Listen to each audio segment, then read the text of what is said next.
প্ৰিয় দৰ্শক, আজি এটি সম্পূৰ্ণ সঁচা কাহিনীলৈ আপোনালোকৰ মাজলৈ আহিছোঁ। কাহিনীটোত উল্লেখ কৰা নাম আৰু চৰিত্ৰৰ বাহিৰে গোটেই কথাখিনি সঁচা। মই ইয়াত ঠাইৰ নাম উল্লেখ কৰা নাই, কাৰণ যিজনে মোক কাহিনীটো কৈছে তেওঁ মোক কেৱল কথাখিনিহে উল্লেখ কৰিবলৈ অনুমতি দিছে। সেয়েহে মই তেওঁৰ কথা মানি আপোনালোকৰ মাজলৈ এটি প্ৰেৰণাদায়ক কাহিনী লৈ আহিছোঁ। আহকচোন চাওঁ যে এই সঁচা কাহিনীটোত কি এনে কথা আছে যে ভিডিঅ'টো সম্পূৰ্ণকৈ চালেহে বুজি পোৱা যাব। গতিকে আহক পলম নকৰি কাহিনীটোৰ মাজলৈ আগবাঢ়োঁ। এসময়ৰ কথা, এখন গাঁৱত এজন ল'ৰা আছিল। ল'ৰাজনৰ নাম আছিল ৰাজীৱ।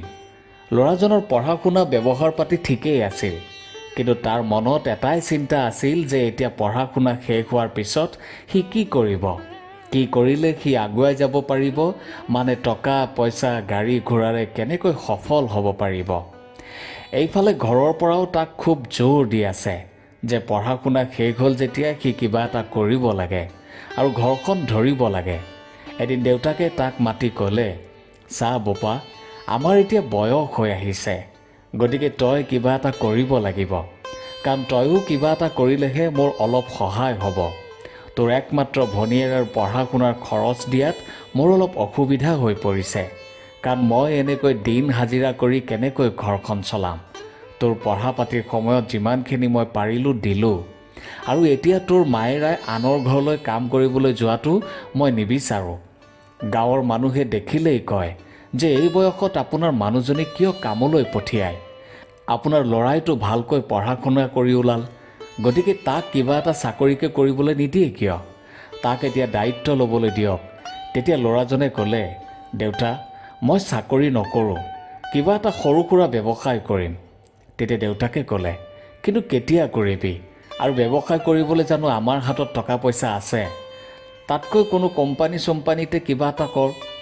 তেতিয়া ল'ৰাজনে ক'লে, দেউতা, মই চিন্তা নকৰা নহয়, ময়ো বৰকৈ চিন্তা কৰি আছোঁ, কিন্তু কি কৰিম সেই বিষয়েহে একো ভাবিব পৰা নাই। ব্যৱসায় এটা কৰিম বুলি ভাবি আছোঁ, কিন্তু কেনেকৈ আগবাঢ়োঁ সেইটোকে ভাবিব পৰা নাই। তেতিয়া দেউতাকে ক'লে, তেতিয়াহ'লে তই এবাৰ হুছেইন মাষ্টৰৰ ওচৰলৈ যা, তেওঁ তোক নিশ্চয় এই বিষয়ত কিবা এটা পৰামৰ্শ দিব পাৰিব, বা মই ভাবোঁ কিবা এটা সহায় নিশ্চয় কৰিব, কাৰণ তেওঁ এজন অতি জ্ঞানী মানুহ। তেওঁৰ পৰা দিহা পৰামৰ্শ লৈ বহুতেই ভাল কাম কৰি আছে আৰু নিজকে প্ৰতিষ্ঠিত কৰিব পাৰিছে। গতিকে তই কাইলৈ এবাৰ তেওঁক দেখা কৰি আহচোন, কথা পাতি আহ। তেতিয়া ল'ৰাজনে ক'লে, হ'ব দেউতা, মই কাইলৈ এবাৰ তেওঁৰ ওচৰলৈ যাম। তেতিয়া দেউতাকে ক'লে, কাইলৈ ৰাতিপুৱাই যাবি আৰু যাওঁতে আমাৰ বাৰীৰ মালভোগ কল একাশী লৈ যাবি, মইহে দিয়া বুলি কবি। দেউতাকৰ কথা মতে ল'ৰাজন পিছদিনা হুছেইন মাষ্টৰৰ ঘৰলৈ গ'ল। হুছেইন মাষ্টৰক নমস্কাৰ জনাই ল'ৰাজনে কল আখি আগবঢ়াই দিলে। তেতিয়া মাষ্টৰে সুধিলে, এয়া কল দিছা যে কিয়? ছাৰ, মোৰ দেউতাই দিছে, আমাৰ বাৰীৰ কল, আপুনি খাই ভাল পাব। তেতিয়া হুছেইন মাষ্টৰে ক'লে, তোমাৰ দেউতা কি নাম আছিল তোমাৰ দেউতাৰ? তেতিয়া ল'ৰাজনে ক'লে, ছাৰ, নবীন। অ' নবীনৰ ল'ৰা তুমিতো বৰ ভালকৈ মেট্ৰিক পাছ কৰিছা, হায়াৰ ছেকেণ্ডেৰীও পাছ কৰিছা, এতিয়া কি কৰি আছা পিছে? তেতিয়া ল'ৰাজনে ক'লে, ছাৰ, মই এতিয়ালৈকে একো এটাই কৰিব পৰা নাই, সেয়েহে দেউতাই আপোনাৰ ওচৰলৈ পঠিয়াই দিছে আপোনাৰ দিহা পৰামৰ্শ ল'বলৈ। তেতিয়া মাষ্টৰে সুধিলে, তুমি গ্ৰেজুৱেশ্যন নকৰিলা নেকি? তেতিয়া ল'ৰাজনে ক'লে, কৰিলোঁ ছাৰ, মই ভালকৈ BA পাছ কৰিলোঁ। তেতিয়া হুছেইন মাষ্টৰে ক'লে, ঠিক আছে, ভালকৈ বহা, তোমাৰ ওচৰত অলপ সময় আছেনে? তেতিয়া ল'ৰাজনে ক'লে, আছে ছাৰ। তেতিয়া মাষ্টৰে ক'লে, ঠিক আছে, তুমি মোক কোৱাচোন তুমি কি কৰিব বিচৰা, চাকৰি নে ব্যৱসায়? তেতিয়া ল'ৰাজনে ক'লে, ছাৰ, মোৰ ব্যৱসায় কৰিবলৈহে মন, কিন্তু মোৰ ওচৰত টকা পইচা একোৱেই নাই, যাৰ বাবে মই আগবাঢ়িব পৰা নাই। তেতিয়া হুছেইন মাষ্টৰে ক'লে, ঠিক আছে, কিন্তু কিবা এটা কৰাৰ আগত তোমাৰ মনটোহে আচল কথা। তুমি তোমাৰ মনটোক ঠিক কৰিব লাগিব, মানে তুমি এটা সঠিক সিদ্ধান্ত ল'ব লাগিব। মই জানো তোমাৰ ওপৰত এতিয়া যথেষ্ট চাপ আছে। তোমাক আজি মই 5টা মন্ত্ৰ ক'ম, যিকেইটা মন্ত্ৰই তোমাৰ জীৱনটো সলনি কৰাত সহায় কৰিব। তোমাৰ মানসিক চাপ, তোমাৰ মনৰ দুৰ্বলতা, তোমাৰ সঠিক সিদ্ধান্ত ল'ব পৰা ক্ষমতা আদিত সহায় কৰিব। আৰু তোমাৰ জীৱনটো সাফল্যমণ্ডিত কৰাত সহায় কৰিব। গতিকে তুমি অতি মনোযোগেৰে কথাখিনি শুনিবা। মই তোমাক টকা পইচাৰে সহায় কৰিব নোৱাৰিলেও এই বহুমূলীয়া কথাকেইটা তোমাক ক'ব পাৰোঁ, কিজানি তোমাৰ অলপ সহায় হয়। গতিকে এতিয়া মই ক'ব খোজা মন্ত্ৰকেইটা অতি মনোযোগেৰে শুনিবা, যিকেইটা জীৱন সলনি কৰিব পৰা মন্ত্ৰ। হুছেইন ছাৰৰ মুখত মন্ত্ৰৰ কথা শুনি ল'ৰাজনে মনতে ভাবিলে, হুছেইন ছাৰ আৰু মন্ত্ৰ, কি ভাবি আছা? তুমি চাগে ভাবিছা যে হুছেইন ছাৰে মন্ত্ৰৰ কথা কেনেকৈ ক'ব। তেতিয়া ল'ৰাজনে ক'লে, হয় ছাৰ, মই আচলতে ভাবিছোঁ যে শ্ৰীমদ ভগৱত গীতাৰ কথা বা কোনো মন্ত্ৰৰ কথা ক'বলৈ হ'লে তেওঁৰ নিশ্চয় সংস্কৃত ভাষাৰ ওপৰত দখল থাকিব লাগিব। তাৰমানে ছাৰ আপুনি সংস্কৃত নিশ্চয় ভালকৈ অধ্যয়ন কৰিছে। ছাৰ, মোৰ মনৰ কথাখিনি কোৱাৰ কাৰণে বেয়া নাপাব।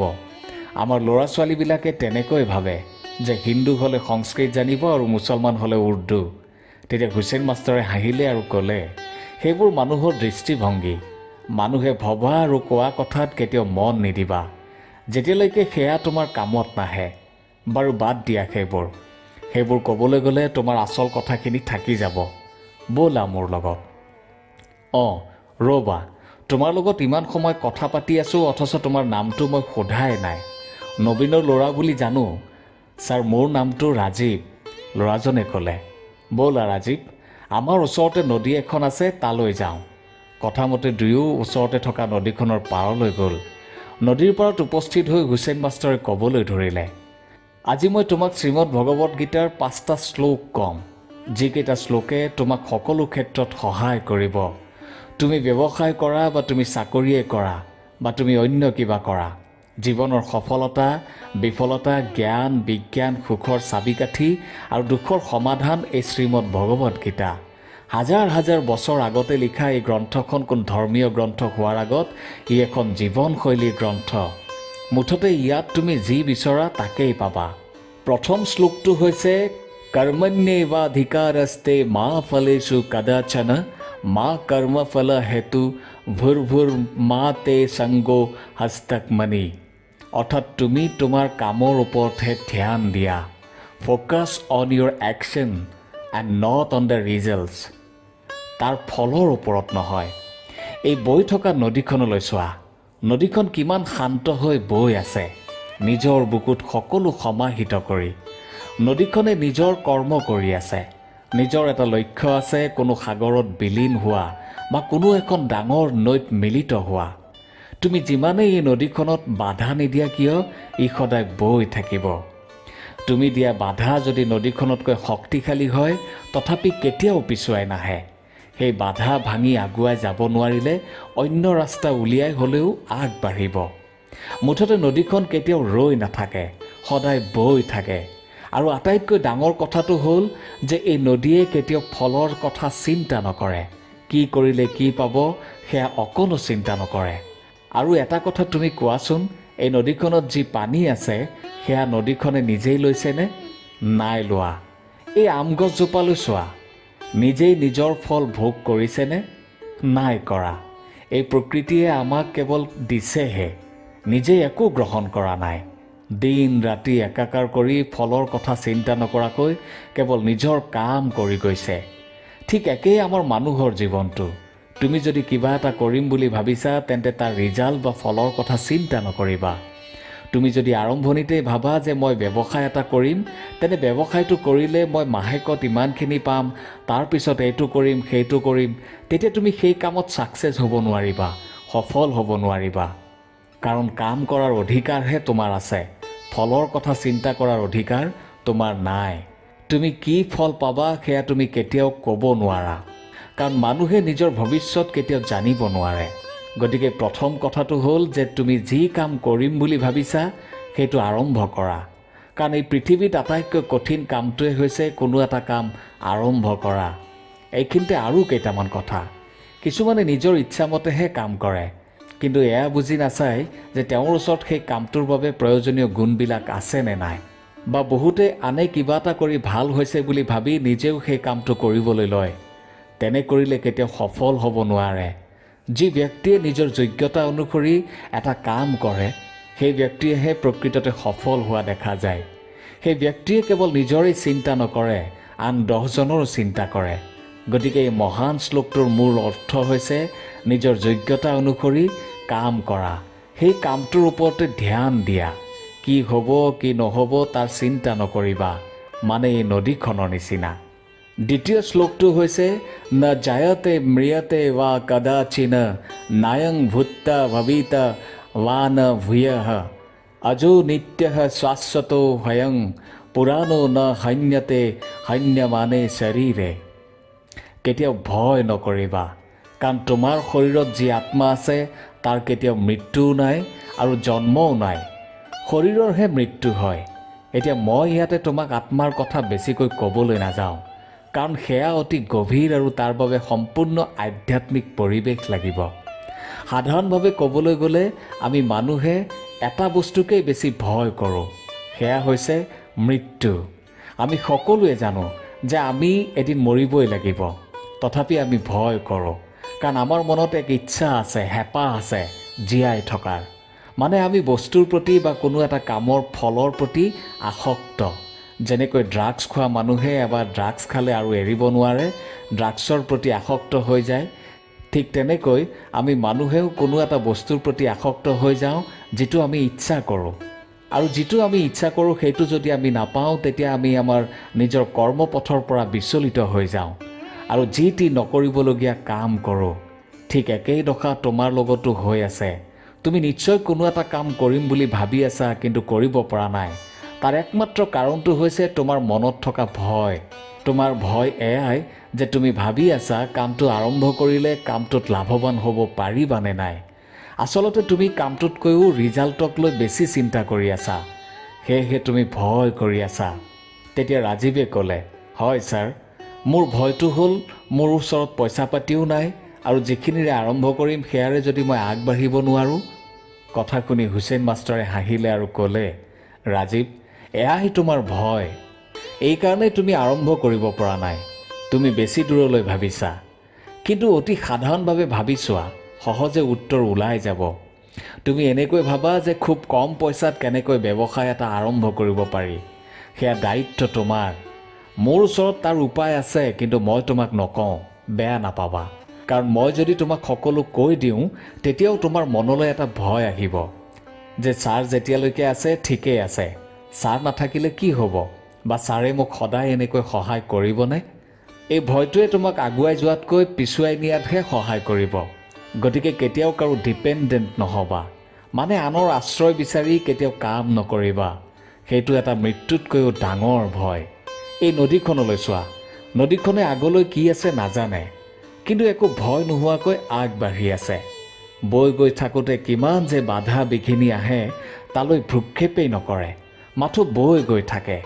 গতিকে এই মহান শ্লোকটো তুমি সদায় মনত ৰাখিবা আৰু জীৱনত কেতিয়াও কিবা এটা ভাল কাম কৰাৰ বাবে ভয় নকৰিবা। তুমি মাত্ৰ কৰি যোৱা, বাকী সকলো ঈশ্বৰৰ হাতত এৰি দিয়া। তৃতীয় শ্লোকটো হৈছে ত্ৰিবিধং নৰকস্যেদং দ্বাৰং নাচ নমাত্মনঃ কাম ক্ৰোধস্তথা লোভস্তমাদেতৎ ত্ৰয়ং ত্যজ্যত। অৰ্থাৎ কাম, ক্ৰোধ আৰু লোভ, এই তিনিখন হ'ল নৰকৰ দুৱাৰ। এবাৰ এজন অতি জ্ঞানী সাধু আছিল। সাধুৰ গুণৰ কথা শুনি সেই ৰাজ্যৰ ৰজাই এদিন সাধুক তেওঁৰ ৰাজমহললৈ এসাঁজ খোৱাৰ বাবে নিমন্ত্ৰণ জনালে। ৰজাৰ নিমন্ত্ৰণ পাই সাধু ৰাজমহলত উপস্থিত হ'ল। ৰজা আৰু ৰাণীয়ে খুব সুন্দৰকৈ সাধুৰ আদৰ সৎকাৰ কৰিলে। ৰজাই অনুভৱ কৰিলে যে সাধুজন অহাৰ পিছতে তেওঁৰ ৰাজমহলত যেন এক শান্তি বিৰাজ কৰিছে। সেয়েহে ৰজাই সাধুক আৰু কিছুদিন তেওঁৰ ৰাজমহলতে থকাৰ অনুগ্ৰহ কৰিলে। ৰজাৰ অনুগ্ৰহ আওকাণ নকৰি সাধুৱেও কিছুদিন ৰাজমহলতে থকাৰ সন্মতি দিলে। ৰজাই সাধুৰ বাবে বাগিচাতে তেওঁৰ বাবে এটা সুন্দৰ জুপুৰি সাজিলে আৰু তেওঁৰ খোৱা বোৱা সকলো ব্যৱস্থা কৰিবলৈ ৰাণীক দায়িত্ব দিলে। ৰাণীয়েও অতি আদৰ সাদৰেৰে সাধুৰ খোৱা বোৱাৰ ধ্যান ৰাখিলে। এদিনৰ কথা, এদিন ৰাণীয়ে নিজে এজন সৈনিকৰ হাতত সাধুৰ বাবে ভোজন দি পঠিয়ালে। সৈনিকে সাধুক প্ৰণাম জনাই ভোজন আগবঢ়াই দিলে। সৈনিকৰ হাতত ভোজনৰ পাত্ৰ দেখি সাধুৰ খং উঠিল আৰু খঙতে সৈনিকজনক বহুত বেয়াকৈ ক'লে। সৈনিকজনে আহি গোটেই ঘটনাটো ৰাণীক ক'লে। ৰাণীয়ে তেতিয়া ভাবিলে, এয়া কি কথা, তেওঁকতো আগৰ নিচিনাকৈ ভোজন দিয়া হৈছে, তেন্তে তেওঁ কিয় খং কৰিছে? পিছদিনা ৰাণীয়ে সাধুক নিজেই ভোজন আগবঢ়ালে, কিন্তু তেওঁ হৈ যোৱা ঘটনাটোৰ বিষয়ে একো নুসুধিলে। এনেকৈ কেইদিনমান পাৰ হ'ল। এদিন ৰাণীয়ে সাধুক ভোজন দিয়া সময়তে স্নান কৰিবলৈ গ'ল। এইফালে সাধুৱে ভোজন নাপাই গুজৰি গুমৰি আছে। বেছি দেৰি হোৱাৰ বাবে সাধুৱে মনতে ভাবিলে যে আজি মোৰ ভোজন কিয় অহা নাই। এতিয়া ৰজাক ক'বলৈ ৰজাও ঘৰত নাই। এবাৰ মই নিজেই গৈ খবৰ কৰি অহাটো ভাল হ'ব। এইবুলি সাধুৱে ৰাজমহলত প্ৰৱেশ কৰিলে। সেই সময়তে ৰাণী স্নান কৰি আহিছিল। ৰাণীৰ ৰূপ সৌন্দৰ্য দেখি সাধুৱে ৰাণীৰ ফালে চাই কিছু সময় থৰ হৈ ৰ'ল আৰু নিজৰ জুপুৰিটোলৈ উভতি গ'ল। ৰাণীয়ে খৰধৰকৈ সাধুৰ বাবে ভোজন তৈয়াৰ কৰি সাধুৰ ওচৰলৈ গ'ল আৰু সাধুক প্ৰণাম জনাই ভোজন আগবঢ়ালে। কিন্তু সাধুৱে ভোজন গ্ৰহণ নকৰিলে। বহু সময় কাকুতি মিনতি কৰাৰ পিছতো সাধুৱে একেবাৰে মান্তি নহ'ল। এনেকৈয়ে সাধুৱে কেইদিনমান নোখোৱা নোবোৱাকৈয়ে থাকিল। এই কথা শুনি ৰজাই সাধুৰ খবৰ ল'লে। সাধুৱে ৰজাক ক'লে, হে মহাৰাজ, মই ৰাণীৰ প্ৰেমত পৰিছোঁ, গতিকে মই এতিয়া ৰাণী নোহোৱাকৈ থাকিব নোৱাৰিম। কথা শুনি ৰজাৰ খঙে চুলি ৰাগ পালে। একো নোকোৱাকৈ ৰজাই ৰাণীৰ ওচৰলৈ গ'ল আৰু ৰাণীক মাতি আনি ক'লে, মহাৰাণী, আপুনি কিবা এটা কৰক, নহ'লে মোৰ হাতত এজন ব্ৰাহ্মণৰ হত্যা হ'ব আৰু মই এই ব্ৰহ্ম হত্যাৰ পাপ ল'ব নোখোজোঁ। এই সাধুৱে আপোনাক বিচাৰিছে। তেতিয়া ৰাণীয়ে ক'লে, হে মহাৰাজ, আপুনি নিশ্চিন্ত থাকক, মই আপোনাক এই সমস্যাৰ পৰা নিশ্চয় মুক্ত কৰিম। এইবুলি ৰাণী সাধুৰ ওচৰলৈ গৈ সাধুক প্ৰণাম জনাই ক'লে, হে সাধু মহাৰাজ, আপুনি যিখিনি কথা ৰজাক ক'লে তাৰ বাবে মই অত্যন্ত কষ্ট পাইছোঁ, কাৰণ আপুনি এজন মহাজ্ঞানী আৰু বিদ্বান পুৰুষ। আপুনি সেই সকলো ত্যাগ কৰিছে, এজন সাধু পুৰুষ হৈছে, কিন্তু মই ভাবোঁ আপুনি এতিয়াও কাম, ক্ৰোধ, লোভ ত্যাগ কৰিব পৰা নাই। আপুনি সেইদিনা সৈনিকজনক খং কৰোঁতেই মই বুজিছিলোঁ আপোনাৰ কিবা এটা হৈছে। আজি মোৰ আপোনাৰ প্ৰতি থকা শ্ৰদ্ধা ভক্তি নাইকিয়া হৈ পৰিল। গতিকে মই ভাবোঁ আপুনি ইয়াৰ প্ৰায়শ্চিত্ত কৰি আকৌ আগৰ সেই সাধুজন হ'ব, যিয়ে সংসাৰৰ সকলো বস্তু ত্যাগ কৰি কেৱল সকলোকে জ্ঞান দিয়াতহে ব্যস্ত হৈ আছিল। ৰাণীৰ কথা শুনি সাধুৱে মনতে বহুত লাজ পালে আৰু ৰজা আৰু ৰাণীৰ ওচৰত ক্ষমা খুজি পুনৰ নিজৰ আশ্ৰমলৈ গুচি গ'ল। গতিকে যেতিয়াই মানুহৰ মনত এই তিনিটা বস্তুৰ প্ৰতি আসক্তি জন্মে, তেতিয়াই মানুহৰ ধ্বংস নিশ্চিত হয়। গতিকে এই তিনিটা বস্তু তুমিও তোমাৰ জীৱনলৈ আহিবলৈ নিদিবা। তুমি কেতিয়াও তুমি কৰা কৰ্মৰ ফলক লৈ লোভ নকৰিবা, কাৰণ লোভে মোহৰ জন্ম দিয়ে, মোহে খঙৰ জন্ম দিয়ে আৰু এই কামনাই মানুহক ধ্বংসৰ দুৱাৰলৈ ঠেলি দিয়ে।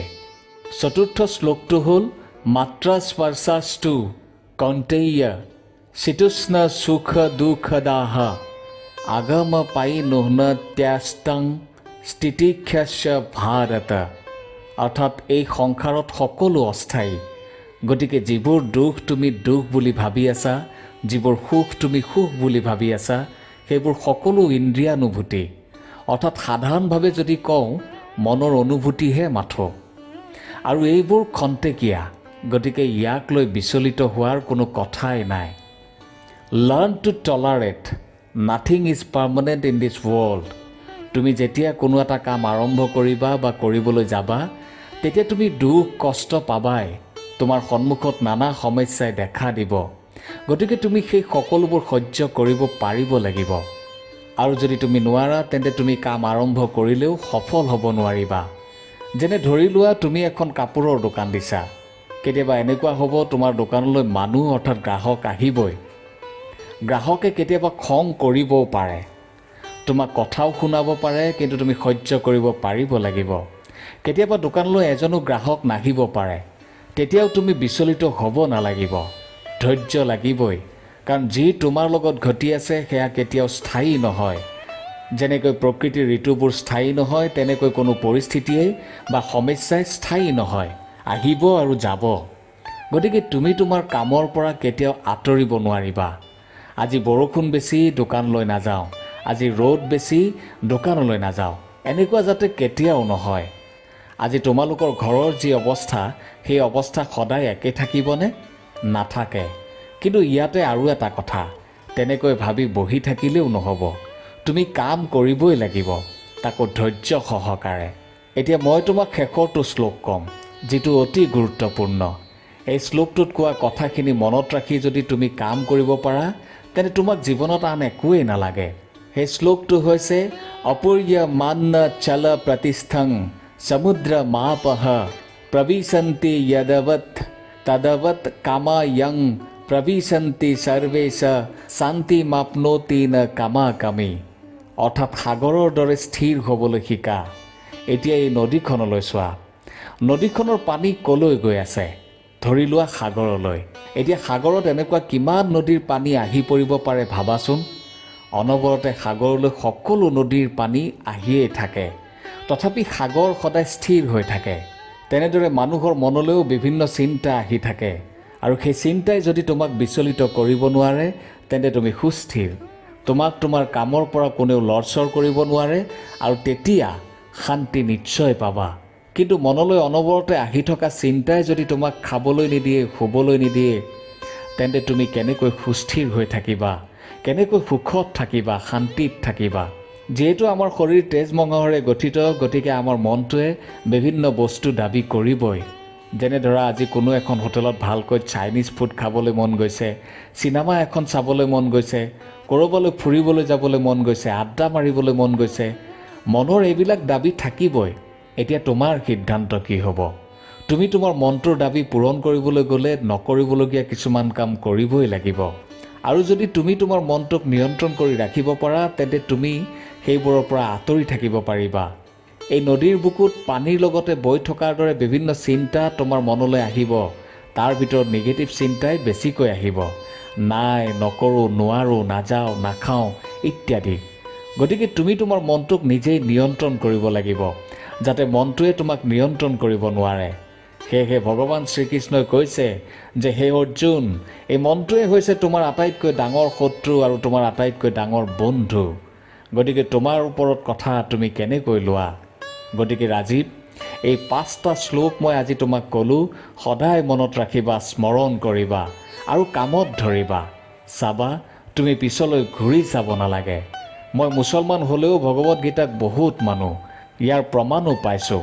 কথাখিনি শেষ হোৱাত ৰাজীৱে হুছেইন মাষ্টৰৰ ভৰিত ধৰি সেৱা জনালে আৰু ক'লে, ছাৰ, মই আজি বহুত সাহস পাইছোঁ। মই এজন সফল ব্যৱসায়ী নিশ্চয় হ'ব পাৰিম। মোক আশীৰ্বাদ কৰক, মই যাতে মোৰ কামত সফল হ'ব পাৰোঁ।